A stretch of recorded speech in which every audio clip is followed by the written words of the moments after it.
चलिए आज मैं आपको एक वॉरलॉर्ड से मिलाता हूँ। 1990 में युगांडा में एक इंसर्जेंसी शुरू हो गई। ये इंसर्जेंसी, ये बगावत वक्त के साथ साथ शदीद होती गई। इसे लीड कर रहे थे जोसेफ कोनी, जिन्होंने एक लिबरेशन आर्मी बनाई जिसे लॉर्ड रेजिस्टेंस आर्मी LRA कहा जाता था। इस आर्मी ने बहुत ज़्यादा जुल्म ढाए, लाखों देहातियों को अगवा किया, उनको घरों से निकाला, उन्हें मारा, कत्ल तक कर दिया। लोग इनसे बहुत ज़्यादा खौफजदा थे। पॉलिटिशियंस ने बहुत कोशिश की कि इनके साथ कोई एग्रीमेंट किया जा सके, लेकिन कोनी पर किसी का भी असर नहीं चलता था। इस वजह से कोई भी किसी किस्म का एग्रीमेंट, बल्कि कोनी तो किसी की शक्ल देखने को भी पसंद नहीं करता था।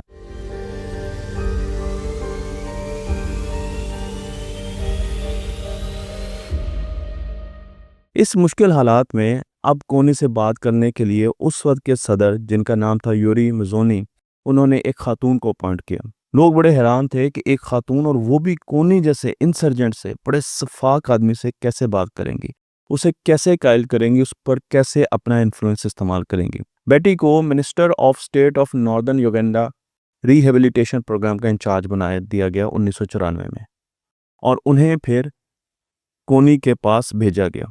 सबसे पहले उन्होंने जाकर फौरन कोनी से बात नहीं की, बल्कि वो इर्द गिर्द के गांव में गए, और इर्द गिर्द के गांव में जाकर उन्होंने लोगों से बातचीत शुरू कर दी। उनके पास ना तो कोई असला था और ना ही कोई फौज थी, ना ही उनके साथ कोई बहुत ज़्यादा मुहाफ़िज़ों की टीम आई थी। वो खुद गई और जाकर उन्होंने लोगों से बातचीत करना शुरू कर दी। उन्होंने सवाल पूछना शुरू कर दिए। वो समझना चाहती थी कि लोग इंसर्जेंट क्यों बनते हैं। वो समझना चाहती थी कि आखिर इन लोगों के दिल और दिमाग में क्या है। लोगों के सवालों के जवाब जब आना शुरू हुए तो फिर बेटी ने उन्हें बड़े गौर से सुनना शुरू कर दिया।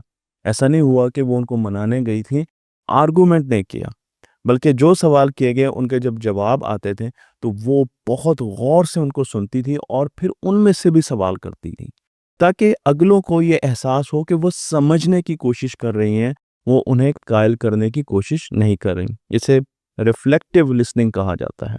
इसका असर ये हुआ कि वहाँ के इलाके के लोग ये समझना शुरू हो गए कि बेटी हमारी मसले को समझने के लिए और सॉल्व करने के लिए आए हैं। आहिस्ता आहिस्ता उनका प्री फ्रंटल कॉर्टेक्स काम करना शुरू हो गया। वो पैनिक और सर्वाइवल मोड से बाहर निकल आए, वो इनसिक्योर मोड से बाहर निकल आए और उन्होंने सोचना शुरू कर दिया। अब आहिस्ता आहिस्ता उनका रिश्ता बेटी के साथ बढ़ता गया। बेटी ने एक काम और किया, और वो ये कि उनको बहुत ज़्यादा रिस्पेक्ट दी। उन्होंने अपने दुश्मन को इंसान समझा, और जब उन्होंने उनकी बातों को, जो कि सही बातें थी बीच बीच में, उनको अफर्म किया, यानी उनको एक्नॉलेज किया, उनको बताया कि हाँ आपकी ये बात बिल्कुल ठीक है, आपने ये बात बिल्कुल ठीक की, और जिन बातों से वो उनके साथ सहमत नहीं थी उस पर वो खामोश रही। लेकिन उन्होंने अपने ओपोनेंट को इज्जत दी, रिस्पेक्ट दी, उन्हें इंसान समझा, जिसकी वजह से LRA आहिस्ता आहिस्ता, उसके फौजी, उसके इंसर्जेंट उनके करीब होते गए। और फिर एक दिन ऐसा आया कि उनकी मुलाकात कोनी के साथ हुई। वहाँ के लोग बेटी की बहुत ज़्यादा रिस्पेक्ट करना शुरू हो गए। उन्होंने अपने मसाइल बताना शुरू कर दिए। और फिर बेटी ने एक और काम किया। जब उनकी मुलाकात इंसर्जेंट के लीडर से हुई तो उन्होंने उनको सवाल पूछे कि आपके बच्चे मुस्तकबिल में क्या करेंगे, आप अपने बच्चों का मुस्तकबिल कैसे देख रहे हैं? अगर आप जंगलों में बैठे रहते हैं और इसी तरह जंगें करते रहते हैं, इंसर्जेंसी करते रहते हैं, तो फिर आपके बच्चे फ्यूचर में क्या करेंगे? उनका मुस्तकबिल क्या होगा और उनका इख्तिताम क्या होगा? उन्होंने ऐसे सवाल पूछे जो कि इन इंसर्जेंट को भी सोचने पर मजबूर कर रहे थे। बज़ाहिर वो इंसर्जेंट लग रहा था कि बिल्कुल भी बेटी से मुतासिर नहीं हुए, लेकिन उनके सवाल अंदर ही अंदर उन्हें चेंज कर रहे थे। और फिर बेटी ने उनसे पूछा कि आखिर में आप मुझे बताएं कि इसका सलूशन क्या है, हम किस तरीके से एक एग्रीमेंट में आ सकते हैं। इसे कहा जाता है चेंज टॉक, यानी आप अपने ओपोनेंट से ही पूछ रहे हैं कि वो आपको बताए कि इस चीज़ का, इस प्रॉब्लम का, इस मसले का सलूशन क्या है। इस पूरे प्रोसीजर को एक ख़ास नाम दिया जाता है, इस टेक्निक को एक ख़ास नाम दिया जाता है। इसे कहा जाता है मोटिवेशनल इंटरव्यूइंग। बेटी ने मोटिवेशनल इंटरव्यू की टेक्निक का इस्तेमाल किया, जिसे सबसे पहले एक सोशल साइंटिस्ट ने 1980 में हमें बताया। इनका नाम है डॉक्टर विलियम आर मिलर। और डॉक्टर विलियम आर मिलर ने 1983 में एक आर्टिकल लिखा और उसमें बताया कि किस तरीके से उन्होंने शराबियों के रिस्पॉन्स को, बिहेवियर को बेहतर करने के लिए इस टेक्निक का इस्तेमाल किया। اس ٹیکنیک میں کچھ خاص باتیں ہیں جو کہ آپ نے ضرور غور کیا ہوگا۔ ایک تو یہ کہ یہ آرگومنٹ کرنے کی ٹیکنیک نہیں ہے۔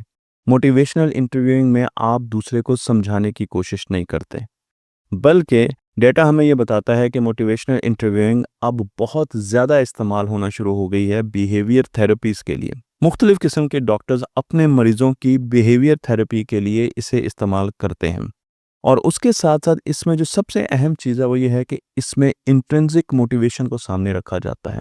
یہ ایسی ٹیکنیک ہے جو کہ آپ کو خود چینج کرنے میں، اپنے آپ کو چینج کرنے میں مدد دیتی ہے، انٹرنسک موٹیویشن بڑھا دیتی ہے، چینج اس انسان کے اندر سے آ رہی ہوتی ہے۔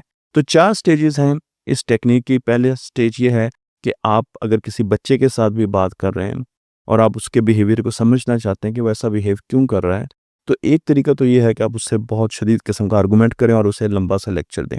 لیکن دوسرا طریقہ یہ ہے کہ آپ موٹیویشنل انٹرویوئنگ کا استعمال کریں۔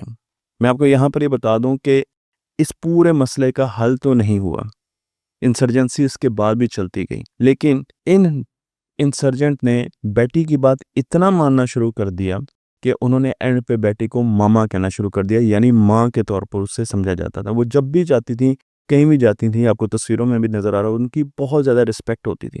اس وجہ سے انہیں بعد میں UN نے، یونائٹڈ نیشن نے بھی ایوارڈ دیے، ورلڈ بینک نے بھی ایوارڈ دیے، اور انہیں بہت سے اور جگہ پر موقع ملا، یونائٹڈ نیشن کے ساتھ بھی کام کرنے کا موقع ملا as a negotiator, as a peace negotiator, اور بھی بہت سی پرائیویٹ فرمز نے ان کی مدد لی۔ ان کی یہ سٹوری مختلف جرنلز میں پبلش ہوئی اور بہت زیادہ ریسرچ ہوئی اس کے بارے میں کہ آخر بیٹی کے پاس، ایک نہتی عورت کے پاس ایسا کیا ٹول تھا جس کی بیسس پر وہ وہاں تک پہنچ گئی، وہ نیگوشیٹ کرنے میں کامیاب ہو گئی، گویا کہ وہ نیگوشیشن ذرا عرصہ نہیں چل سکیں جہاں پر جانے کا کوئی سوچ بھی نہیں سکتا تھا۔ موٹیویشنل انٹرویوئنگ کے 4 حصے ہوتے ہیں۔ پہلا، آپ لوگوں سے اوپن اینڈڈ سوال پوچھیں، ایسے سوال جن کا کوئی جواب ہاں یا نہ میں نہ ہو، بلکہ انہیں اپنے آپ کو ایکسپلین کرنا پڑے، اور وہ سوال ایسے ہونے چاہیے جو کہ آپ اپنی سمجھنے کے لیے، آپ اپنے انٹلیکٹ کے لیے پوچھ رہے ہیں، کیونکہ عموماً ایک آرگومنٹ میں جب بھی ہم جاتے ہیں تو ہم سمجھتے ہیں کہ ہمیں تو سب پتہ ہے، ہمیں کچھ سمجھنے کی ضرورت نہیں، بلکہ جو میں سوچ رہا ہوں وہ میں نے اگلے پر امپلیمنٹ کرانا ہے۔ انٹرویوئنگ، موٹیویشن انٹرویوئنگ یہ بتاتی ہے کہ آپ نے پہلے دوسرے کی زبان سے، اس کے مائنڈ سیٹ سے سمجھنا ہے کہ مسئلہ ہے، کہ اوپن اینڈڈ سوال کرنے ہیں۔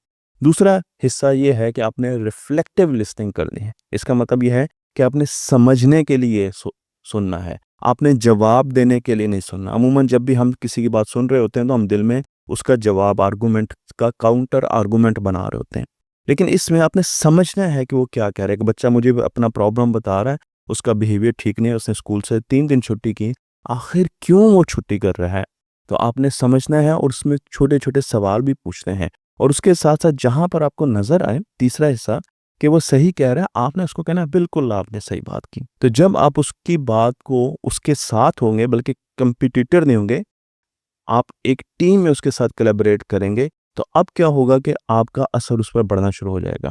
وہ جب آپ پہ ٹرسٹ کرنا شروع کر دے گا، کیونکہ وہ سمجھتا ہے اب آپ اس کے ساتھ ہیں، اس کے کمپیٹیٹر نہیں، اس کے مخالف نہیں کھڑے، تو اب اس میں اس کا جو برین ہے وہ سروائیول موڈ سے نکل کے وہ گروتھ مائنڈ سیٹ میں آ جاتا ہے۔ تو سروائیول مائنڈ سیٹ سے جیسے ہم باہر نکلتے ہیں اور گروتھ مائنڈ سیٹ میں آتے ہیں، تو وہاں پر لوگوں کو سکھانا آسان ہوتا ہے، وہاں پر لوگ خود بھی سوچنا شروع کر دیتے ہیں۔ تو آپ نے جو بھی آپ کا اپوننٹ ہے اس کی صحیح بات کو یس کہنا ہے، اور کہنا ہے کہ جی بالکل آپ نے ٹھیک کہا، اور اگر وہ غلط بات بھی کر رہا ہے تو اس کو رسپیکٹ دینی ہے، تاکہ اسے احساس ہو کہ آپ اس کی طرف ہیں اور اس کی جو نظریہ ہے اس کی بہت زیادہ عزت کرتے ہیں۔ اور چوتھی چیز یہ ہے جسے چینج ٹاک کہا جاتا ہے، کہ پھر اسی سے سلوشن پوچھیں، اس سے پوچھیں کہ بیٹا 3 دن اگر اسکول نہیں گئے اور ٹیچر نے آپ کو ڈانٹا ہے اور اس وجہ سے آپ ڈر کے اسکول نہیں جا رہے، تو پھر اس کا کیا سلوشن ہے؟